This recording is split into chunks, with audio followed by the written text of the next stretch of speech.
नमस्कार दोस्तों, मैं डॉक्टर कुलदीप कुमार के सर आप सभी का बहुत बहुत स्वागत करता हूं एक नए बिंदु के साथ, एक नई कड़ी के साथ और बहुत सारी शुभकामनाओं के साथ। तो साथियों, जैसा कि आप सभी के लगातार संदेश पहुंच रहे थे मुझ तक कि सभी ने मेरिट बता दी है, मेरिट का आकलन किया है, तो आप भी कट ऑफ का जो कट ऑफ है हिंदी की, वरिष्ठ अध्यापक हिंदी के लिए जो कट ऑफ है उसका आप भी अपना आकलन बता दीजिए। वरिष्ठ अध्यापक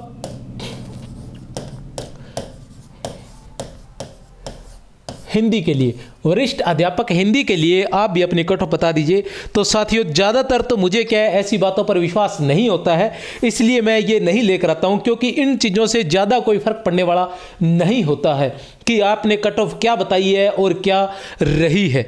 ठीक है, लेकिन फिर भी मतलब लगातार, क्योंकि हम लोग विद्यार्थियों के लिए हैं, विद्यार्थी जैसा कहेंगे वैसा हमें करना ही पड़ता है। विद्यार्थियों के लिए, विद्यार्थियों की जो इच्छा, जैसे बच्चे हैं हमारे लिए, तो बच्चों की ख्वाहिशें पूरी करना हमारा कर्तव्य बनता है। तो उसी से मैंने भी सोचा कि चलो ठीक है भाई, अपना आकलन मैं बता देता हूं कि किस तरह से कितनी मेरिट या कितनी कट ऑफ जा सकती है। तो साथियों, यह फाइनल कट ऑफ नहीं है और घबराने की आवश्यकता नहीं है, और लगे रहिए। एक संदेश मैं प्रारंभ में ही आप सभी को कह देता हूं कि चाहे आपके कितने भी बन रहे हैं, क्योंकि जिन लोगों को जीतना होता है, जिन लोगों को लक्ष्य प्राप्त करना होता है, वो रुकते नहीं है। यह सोचकर नहीं रुकते हैं कि शायद मैं जीत गया। मेरे जीवन के अंदर मैंने एक ऐसा उदाहरण भी सुना है कि हाँ, एक वीडियो आती रहती है अक्सर कि एक जो धावक है, एक दौड़ लग रही होती है, उसके अंदर एक जो धावक है उसको यह गलतफहमी हो जाती है कि वह शायद जो फाइनल लाइन है वह क्रॉस कर गया है, तो वह धीरे हो जाता है और दूसरा उससे आगे निकल जाता है। बाद में उसे पता चलता है कि वह शायद पहले ही रुक गया था। तो हम क्या करते हैं कि जीवन में बहुत बार हमारे साथ ऐसा ही होता है कि हम क्या करते हैं कि जैसे ही कोई परीक्षा आती है हम डट कर तैयारी करते हैं, और जैसे ही वह परीक्षा हो जाती है तो हम तैयारी को छोड़ देते हैं। जिनका होने वाला है सिलेक्शन वो भी छोड़ देते हैं, और जिनको ये लगभग आइडियाज होता है कि होगा या नहीं होगा, होगा या नहीं होगा, वो भी छोड़ देते हैं। फिर जब फिर से नई भर्ती आती है, फिर नई तैयारी लगते हैं।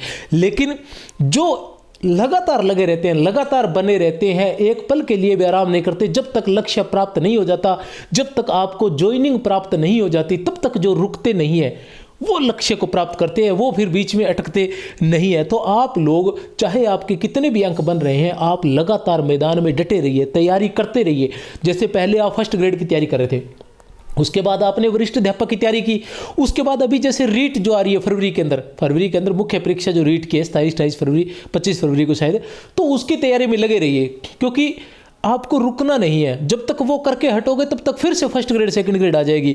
तो आप लगे रहिए, जब तक ज्वाइनिंग नहीं मिल जाती है तब तक आप लगे रहिए, और ज्वाइनिंग मिलने के बाद फिर आपकी इच्छा है, चाहे तो आप आगे पढ़ें चाहे न पढ़ें। मैं तो ये मानता हूं कि इंसान को लगातार प्रयास करते रहना चाहिए, आगे बढ़ते रहना चाहिए, अपने क्षेत्र में कुछ न कुछ प्रयास करता रहना चाहिए। वरिष्ठ अध्यापक हिंदी का जो पेपर था वो ठीक पेपर था, हिंदी का पेपर था वो ठीक था। कहीं तो कुछ प्रश्न जो थे वो अच्छे आए थे, प्रमाणिक पुस्तकों से आए थे। ऐसी पुस्तकों से संबंधित प्रश्न जो है जो साधारणतः गाइडों में नहीं मिलते हैं, और न ही उनके बारे में ज़्यादातर बताया जाता है, क्योंकि इतना बहुत ज़्यादा डीप हो जाता है। लेकिन कहीं ये भी स्थिति बनी हुई थी कि कुछ प्रश्न जो थे कि ऐसे थे जिनका कोई मतलब ही नहीं है, एक ही बिंदु से 2-2, 3-3 प्रश्न दे दिए और जिनका कोई अर्थ नहीं था, ऐसे प्रश्न भी आए थे। तो कुल मिलाकर प्रश्न जो था, प्रश्न पत्र जो ठीक ठीक ही था। तो मेरिट जो है वो लगभग पिछले जैसी ही रहने वाली है। तो मेरिट के रूप में हम जब बात करते हैं तो सबसे पहले हम जनरल की कट ऑफ की बात करते हैं।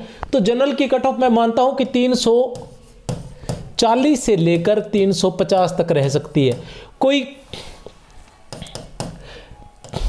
1 या 2 नंबर प्लस माइनस भी हो सकते हैं। 340 से लेकर 350 तक कट ऑफ जो है किसकी रह सकती है, जनरल की। उसके बाद हम बात करते हैं ओबीसी की। तो ओबीसी की बात करते हैं हम। ओबीसी 335 से लेकर 340 तक रह सकती है। 335 से लेकर 340 तक जो है वो ओबीसी की कट ऑफ रह सकती है। आपको दिखाई दे रहा है क्या? मैं फिर लिख देता हूं, 1 मिनट, थोड़ा बड़ा लिख देता हूं।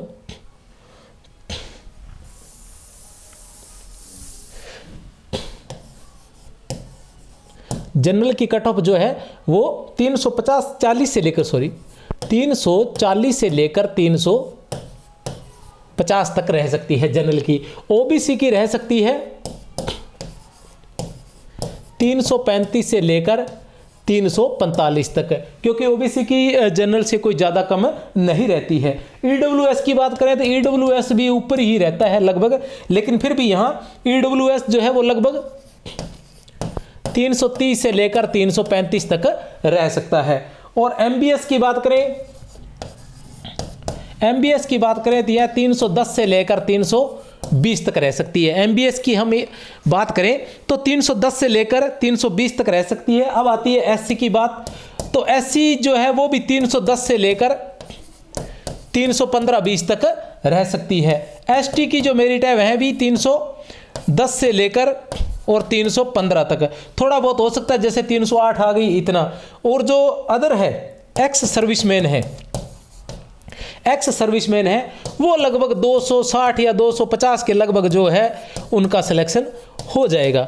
तो प्रमुख रूप से यही कट ऑफ रहने वाली है। कहने से तात्पर्य है कि ये मेरा आकलन है, ये कोई फाइनल आकलन नहीं है। और मुझे उम्मीद है कि जिसके 340 बन रहे हैं उसका सिलेक्शन हो जाना चाहिए। मैं तो यही उम्मीद करता हूं कि जनरल में जिसके 340 बने उसका सिलेक्शन हो जाए। जो ये नकलची बंदर जो बीच में आए हैं, ये नकलची अपवाद जो बीच में आए हैं, नकल करने वाला जो गिरोह सामने आया है, उसका इस भर्ती पर बड़ा असर न पड़े और वो जितने भी झिंगुरे हैं इन्हें वो सारे के सारे पकड़े जाएं और उन लोगों को परीक्षा से बाहर निकाल दिया जाए, ताकि इस परीक्षा पर उनका कोई फर्क न पड़े। उन लोगों के रोल नंबर ही डिलीट कर दिए जाए, तो उससे क्या रहेगा कि बड़े ही आसानी से मैं उम्मीद करता हूं कि 340 वाला जो है ये 5-5 नंबर का ज़्यादा अंतर नहीं रहता है। अगर हम नीचे चलते जाएं श्रेणी वाइज तो इससे ज़्यादा अंतर नहीं रहेगा, तो 340 तक आपका सिलेक्शन हो जाएगा। और मेरा आप सभी से, सभी विद्यार्थियों से यही रहेगा, कहना चाहता हूं आप सभी से कि सिलेक्शन होना न होना ये मतलब ज़रूरी नहीं होता, प्रयास करना ज़रूरी होता है प्रयास करना। जैसा ना एक छोटी सी कहानी है, मैं ज़्यादा लंबा नहीं खींचूंगा क्योंकि जो आपकी काम की चीज़ थी वो मैंने बता दी है। एक छोटी सी कहानी है कि कहीं जंगल में आग लग गई तो सारे पक्षी भागने लगे। तो एक चिड़िया जो थी वो चोंच भरकर पानी लाती और जंगल में डालती, चोंच भर के पानी लाती और जंगल में आग में डालती ताकि आग बुझ सके। तो कहीं से उड़ता उड़ता एक कौवा आया। कौवे ने आकर चिड़िया को कहा कि तुम ये क्या कर रही हो, ये तो मूर्खता वाला काम है, तुम कितना भी प्रयास कर लो ये आग नहीं बुझ पाएगी। लेकिन चिड़िया ने बड़े ही चतुराई से उसको कहा कि जिस दिन इस आग का जिक्र होगा उस दिन मेरा भी जिक्र होगा, लेकिन मेरा जिक्र इस आग को बुझाने वालों में होगा, आग देखकर भागने वालों में नहीं होगा। तो आप प्रयास कीजिए, आपका जिक्र प्रयास करने वालों में होगा, भागने वालों में नहीं होगा। और जो प्रयास करता है उसको जीत मिलती ही मिलती है। जो लगातार प्रयास करता है उसको संसार की कोई भी ताकत रोक नहीं सकती। बस आपका प्रयास लगातार होना चाहिए। तो आप प्रयास लगातार कीजिए। आप मेरिट में कहीं भी बैठ रहे हैं, निराशा अपने ऊपर हावी मत होने दीजिए, क्योंकि निराशा जिस दिन अपने ऊपर हावी हो जाती है उसी दिन से हमारी जो लक्ष्य पर जो पकड़ होती है वो कमज़ोर हो जाती है। तो निराशा को अपने ऊपर हावी मत होने दीजिए। इस बार नहीं तो फिर सही, फिर नहीं तो फिर सही, लेकिन हम रुक नहीं सकते। हम हार सकते हैं, हम टूट सकते हैं, हम बिखर सकते हैं, हम कट सकते हैं, लेकिन हम रुक नहीं सकते।